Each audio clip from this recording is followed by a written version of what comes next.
So if I had a theme for this year's garden, it would be bugs and blight. Right now I am spraying for these aphids, which are just covering my plants. They're destroying my plants. I have a mixture here of neem oil and soap, Dr. Bronner's soap in here. I've also used cayenne pepper and garlic. Both seem to work. They just need to be reapplied like every single day.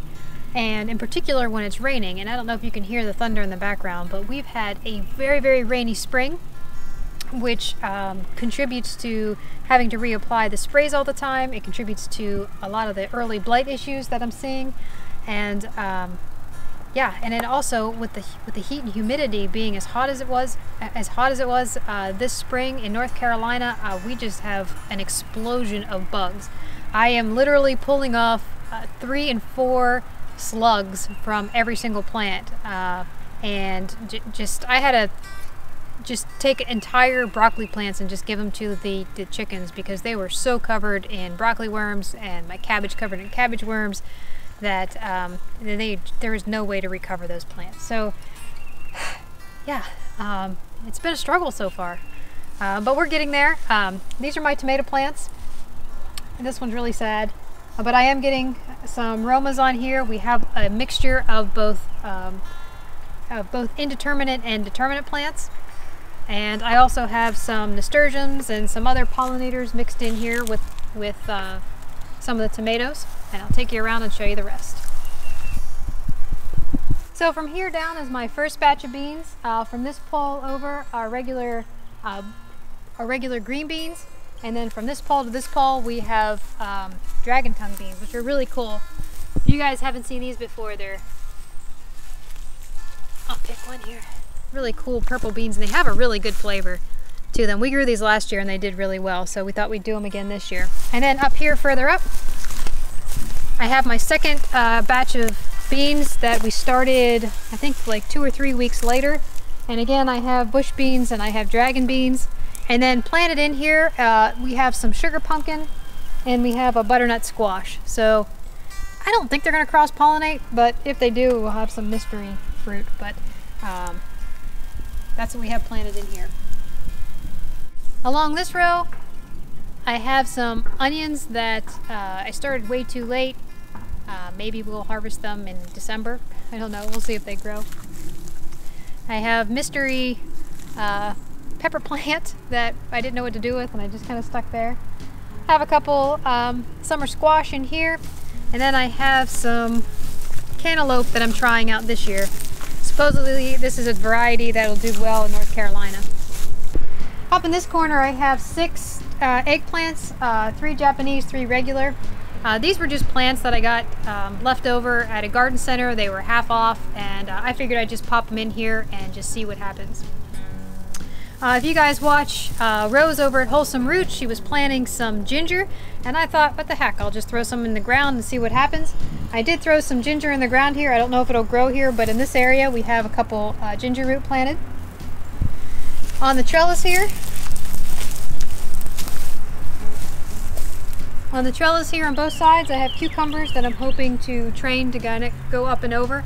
I was hoping to do gourds, but I couldn't get my gourds to germinate. So on my right side over here, I have an early sweet corn that seems to be doing pretty well.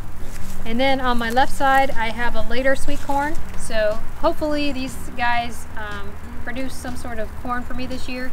Last year I had it along the fence line up front in a single row, and because it was in a, actually it was in a double row, because it was in a long row and not in like a square, it didn't pollinate very well.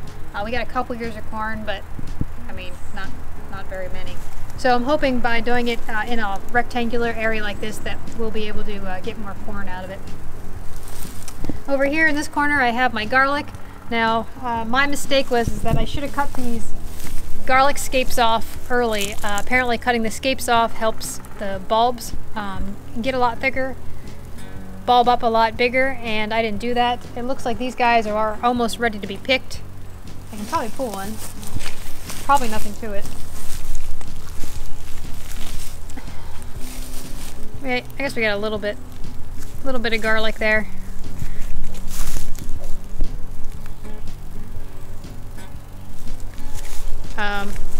but I really should have cut the scapes off and ate those, but I kept waiting for the right meal and then I forgot about them, and well, we know how that goes.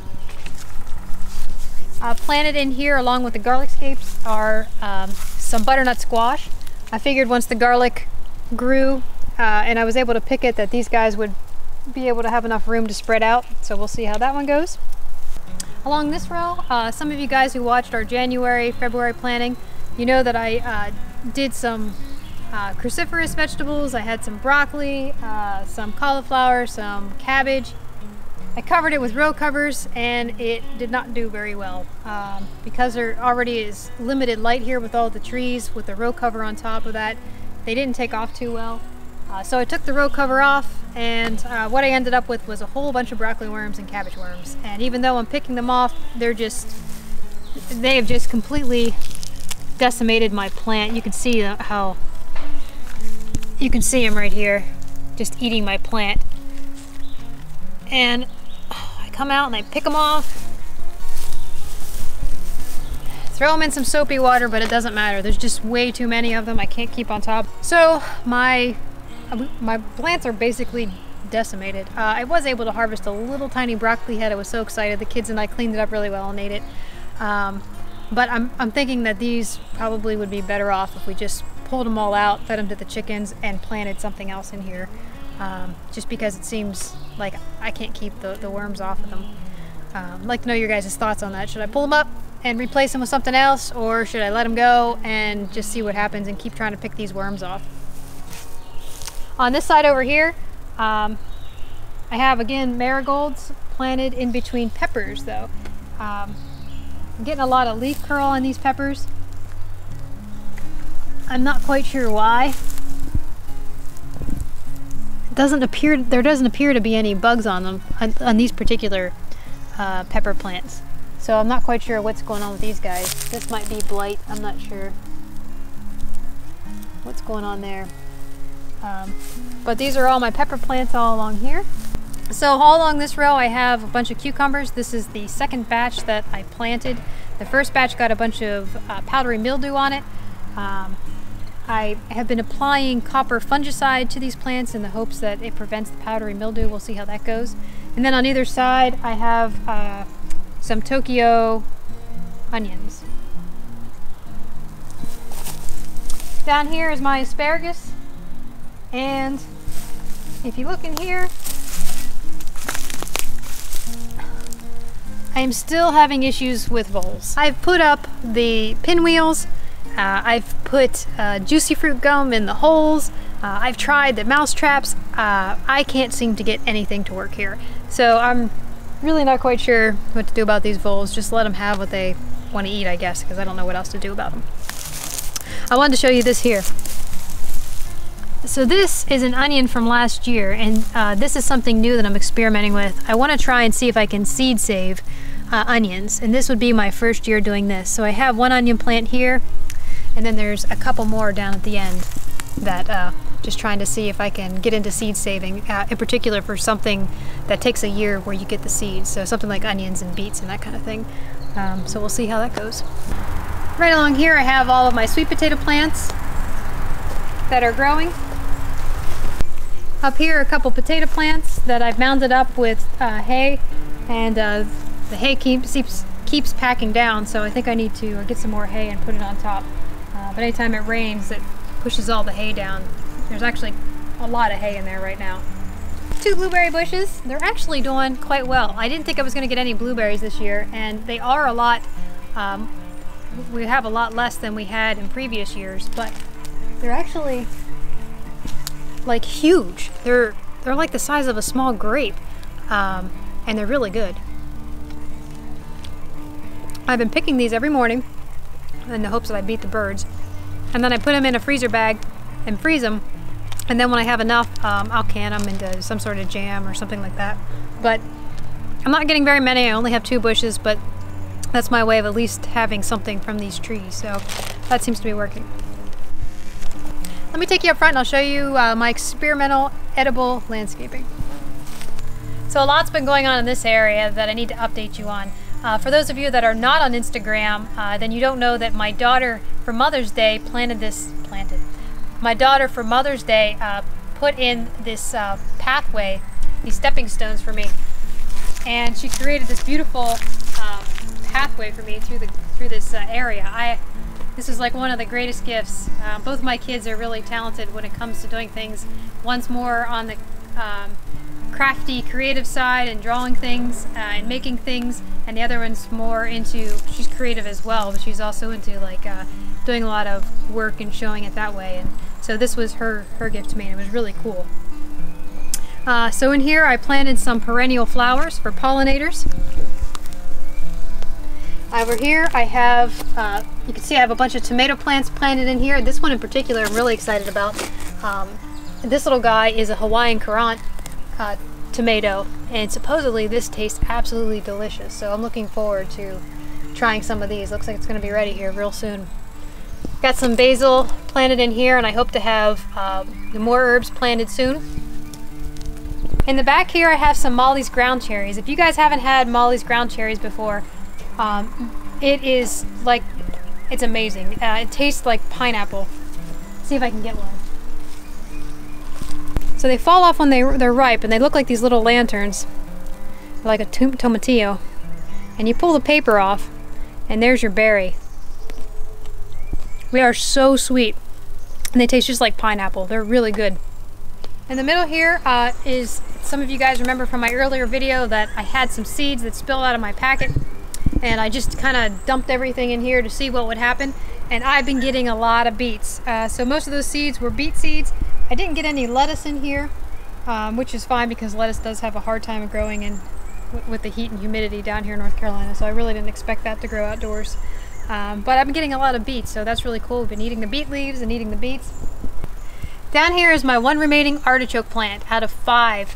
Remember that the voles got all the other ones.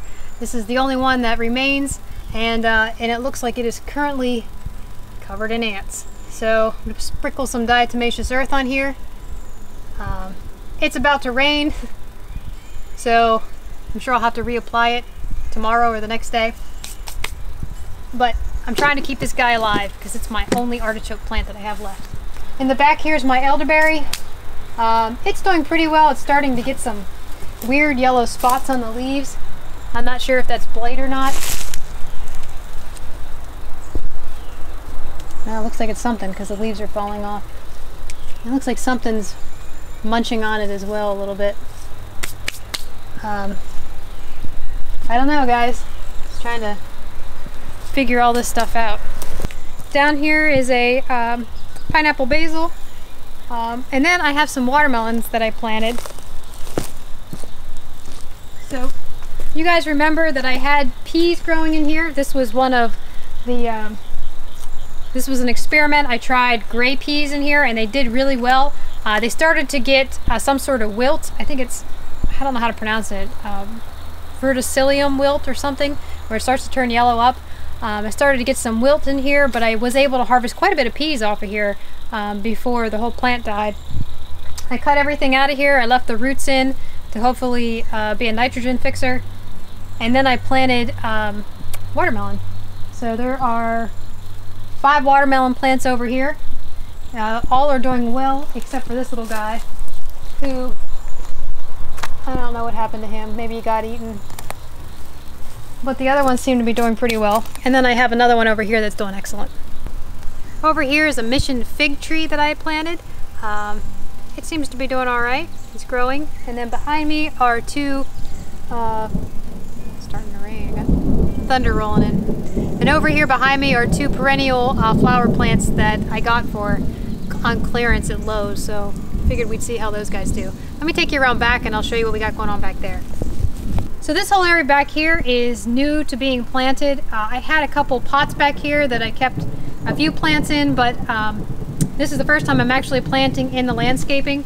I get very little light back here, but my whole property gets very little light. So I'm not sure what's gonna grow where, and I really don't have too high of expectations for this particular area. So I threw a bunch of pepper plants that I had left over back here, a couple tomatoes. I have some Swiss chard, some rhubarbs over here. I threw a couple cucumbers, a zucchini plant. I have a couple Mollies ground cherries over on the other side, some celery, just a bunch of randomness in here just to see if anything takes it all. We have a huge slug problem back here. It's more prevalent in this area than it is in the garden or up front. I'm out here picking off like 3 and 4 slugs off of every single plant, like in the mornings. It's kind of crazy. They're really chewing up my plants. I've tried the beer thing in the past, and it kind of works, but you know, you get a couple in the beer and then the rest still eat the plant. You still have to go out and pick them all off. So I figured it's probably just easier if I come out and pick them off, since they're going to be on the plants anyway. I have a couple peppers growing. They're real small, but like I said, this area doesn't get very much light, so if anything works at all back here, I'm going to be happy with it. I did get a lot of blight with my raspberry plants. They look pretty bad, but maybe they'll come back next year. I don't know. Alright guys, so that's my update for June. Just a reminder, I'm only in my 2nd year gardening pretty much ever, and then I'm gardening under somewhat challenging conditions with there being limited light, and I really don't know what's going to work in this particular area as far as types of plants, or whether raised beds are better, or planting it in the regular beds better, or whether straw is going to work as a mulch, or whether wood chips are working as a mulch. So I'm trying a little bit of everything just to kind of see what takes and what works. All I can say is that I'm a little bit better this year than I was last year, and as long as I'm progressing forward, then I'm pretty happy with it. So far this year, I got some peas out of it, I got some beets out of it, and I just picked a bag of green beans that we're going to have for dinner. And I'm going to try and go get them cooked up here before the storm hits us. So if you guys like this kind of stuff, you want to follow along and see how I do with the gardening, just click the little bell icon, subscribe to our channel, and I'll keep you posted. We have a lot of more videos coming out. Stay tuned. We'll see you in the next video. Thanks for watching.